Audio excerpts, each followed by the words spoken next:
بسم الله الرحمن الرحيم. فقاتلوا أولياء الشيطان إن كيد الشيطان كان ضعيفا. العنوان بتاع حضرتك بتقول إن السيسي خائف وما السيسي خائف. هل هو خوف على بلده أم خوف على أخيه الذي ذهب ولن يعود يا سيد هاشمي؟ الأخوة في سوريا ربنا يحميهم وربنا يكمل لهم ثورتهم على خير، ولكن الصور التي تأتي لنا من سوريا لا تبشر بالخير يا سيدي العزيز. ألم ترى انتقلنا من التعذيب الذي كان يفعله بشار كما تقولون أو كما سمعنا إلى الوقت أصبح على النت التعذيب الحديث أن يقف الإنسان السوري وأين أنت، سني أم علوي أم شيعي أم درزي، اعمل صوت كلب، اعمل كلب، عوي عوي عوي، واستهزاء بالإنسان السوري. هذا شيء. ثانيا، الإنسان السوري مرتبه الآن أصبح يجيب قنينة غاز يا سيد هاشمي. هل أخبركم هذا الشيء؟ النقطة الثالثة أن ربطة الخبز كانت ب 200 فلس أو ب 2000 فلس، النهاردة ب 20,000 فلس.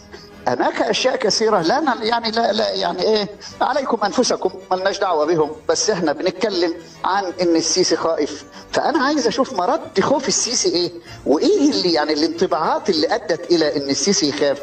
ونحن في مصر ولله الحمد عجلة الإنتاج تسير كما هي، عجلة العمل تسير كما هي، الأمور المتوقعة تسير على أفضل ما يرام. بالأمس كان السيد الفريق أسامة ربيع يفتتح التوسعات الجديدة في قناة السويس في البحيرات المرة بطول 10 كيلو متر، وتم تجربة الممر ونجح والحمد لله. السيد مصطفى مدبولي كان في مدينة المحلة الكبرى وكان يفتتح إحدى قلاع الصناعة الوطنية التي غابت عن الوجود مدة كبيرة. قبلها بالأمس كانت مصر تفتتح مصنع النصر للسيارات والذي كان توقف طيلة 15 عاما، ومن بعده شركة النصر للمسبوكات وما أدراك ما النصر للمسبوكات. ثانيا، افتتاحات اللي هو زي مصانع السيارات صني أو مصانع بروتون ساجا الماليزي أو إكسيد الصينية التي تعادل الرانج روفر، والاتفاقيات الجديدة على فكنت أتعجب من آلاف السنين خزائن الأرض في مصر كيف، وأجد الآن هذا العام مصر تصدر ما قيمته من أغذية وحاصلات زراعية ب10 مليار دولار. 10 مليار دولار.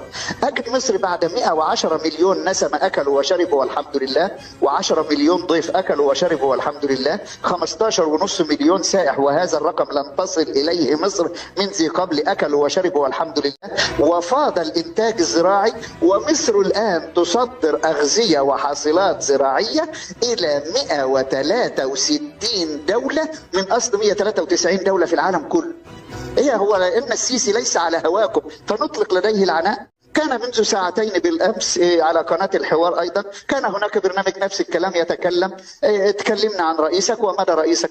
رئيسي ولله الحمد يعمل بجد وإتقان، ولله الحمد يعني السيسي إيده مش طايله 110 مليون عشان يكمم أفواههم. يعني ما احنا كلنا ماشيين في الشوارع إذا كانت الحياة صعبة شوية أو شويتين، ولكننا نستشرف الحاضر. وما تقرير الإيكونوميست أو تقرير المنظمات المالية للمستقبل المشرق لمصر ببعيد.